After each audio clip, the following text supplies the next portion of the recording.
একটা দার্শনিক কথা বলে আজকের ভিডিওটা শুরু করতে চাই। এটা মোটামুটি সবার জন্য একটা শিক্ষণীয় বা একটা বিশেষ বার্তা। কোনো একজন মানুষ বলেছিলেন যে, আমি, আপনি, আমরা মাঝে মাঝে মনে করি যে সবকিছু আমাদের কন্ট্রোলে। আমরা যা চাই, যেভাবে চাই ঠিক তাই ঘটছে। ইভেন আমরা মনে করি যে আমরা না থাকলে এই জিনিসগুলা কোনোটাই চলবে না, হবে না বা ঘটবে না। তো মাঝে মাঝে প্রকৃতি করে কি, যে আমি, আপনি, আমরা দীর্ঘদিন যাবৎ যে স্বপ্ন, যে পরিকল্পনা, যে সবকিছু সাজায়া গোছায়া বসি, মুহূর্তের মধ্যে একটা ঝড়ো বাতাস আপনার আমার সকল পরিকল্পনাতে পানি ঢেলে দেয়।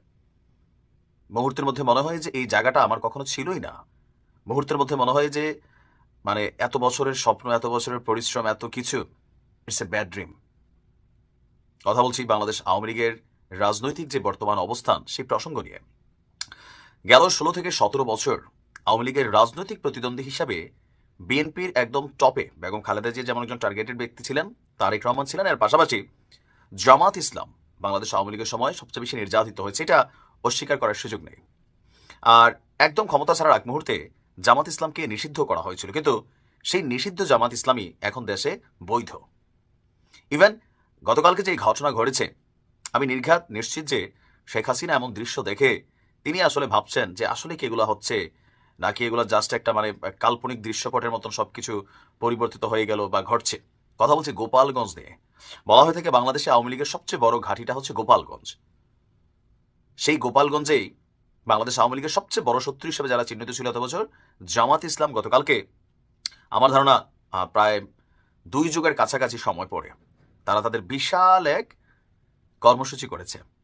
আমরা দেখছি যে গণ অভ্যুত্থানের পর গোপালগঞ্জে এই প্রথমবারের মতন প্রকাশ্যে কর্মসূচি দিয়েছে বাংলাদেশ জামাত ইসলাম।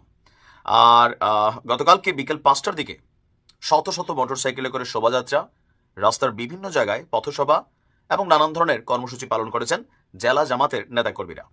এর মধ্যে আপনারা জানেন যে জামাত ইসলাম নির্বাচনের জন্য তাদের বিভিন্ন জায়গায় নিজেদের যে প্রতিদ্বন্দ্বী আছেন তাদের সাথেও লোকাল পিপলকে বা বাংলাদেশকে পরিচয় করিয়ে দিচ্ছে। এবার গোপালগঞ্জের 2টি আসনেও সম্ভাব্য প্রার্থীদেরও গতকালকে পরিচয় করে দেওয়া হয়েছে। শোভাযাত্রাটি গোপালগঞ্জ শহরের লঞ্চঘাট এলাকার মডেল মসজিদ চত্বর থেকে শহরের বিভিন্ন সড়ক প্রদক্ষিণ শেষে ঘোনাপাড়ায় গিয়ে শেষ হয়েছিল। আর পথসভায় বক্তব্য দিয়েছেন জেলা শাখার আমির, তারপর যিনি মনোনীত প্রার্থী হয়েছেন অধ্যাপক রাজাউল করিম, গোপালগঞ্জ 2 আসনের নির্বাচনের জন্য মনোনীত প্রার্থী অ্যাডভোকেট আজমল হোসাইন সর্দার।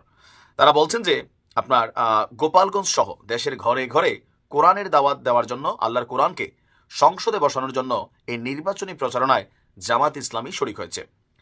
বলছেন যে আমরা এখানে কখনো নিজেদের রাজনৈতিক কর্মসূচি পালন করতে পারতাম না, কিন্তু 5ই আগস্টের পরে প্রথমবারের মতন আমরা এখানে রাজনৈতিক কর্মসূচি পালন করছি, আর এর মধ্য দিয়ে নতুন এক যুগের সূচনা হচ্ছে। এমন দৃশ্যপট যখন শেখ হাসিনা দেখেন বা আওয়ামী লীগের নেতাকর্মীরা দেখেন, অনেকটা গাত্রদাহ ভাব তো আসেই। আবার এখনো আমরা যারা এই মুহূর্তে ক্ষমতা বা বিভিন্ন জায়গায় বা আগামী দিনে ক্ষমতার জন্য প্রস্তুতি নিচ্ছি, আমরাও ভাবতেছি যেহেতু সরকারের পক্ষ থেকে একটা আলোচনা চলছে আওয়ামী লীগ নিষিদ্ধ হবে, তারপর হচ্ছে ছাত্রলীগ নিষিদ্ধ হবে, অলরেডি হয়ে গেছে। সো এই এলাকাগুলোতে বা বাংলাদেশে এই জায়গাতে আমরাই আগামী দিনে যুগের পর যুগ শাসন করবো। সো আমরা যা খুশি তাই করবো।